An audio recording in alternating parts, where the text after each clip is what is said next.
Hey guys, good morning. माझा friend आला आहे मला घ्यायला, सुधीर. आणि आम्ही चाललो आहे आता लोणावळ्याला. आणि आम्ही पोचलो खोपोलीमध्ये पाऊस असल्यामुळे आमच्या तोंडाला लागले ते फटके. आम्ही पोचलो घाटामध्ये सुधीर कावरा झाला पावसामुळे.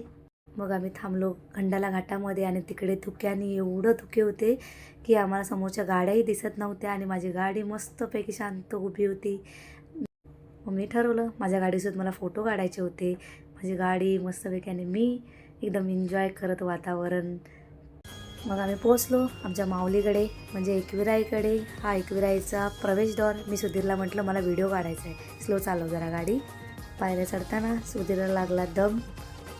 मग आम्ही पोचलो संदीपदाच्या दुकानात. तिथून ओटी घेतली आणि तिथून आम्ही निघालो आमच्या आईच्या दरबारात जाण्यासाठी. मी आपली चालली होती, सुधीर आपला व्हिडिओ काढत होता. नवरात्र असल्यामुळे खूप गर्दी होती. 2 लाईन होत्या, तरी पण 8 वाजता ही एवढी गर्दी होती. मग आम्ही लाईनीत उभे राहिलो माऊलीच्या दर्शनासाठी. लाईन पुढे जातच होती आणि फायनली आम्ही आईच्या गाभाऱ्यात पोचलो. हा आनंद खूपच भारी होता.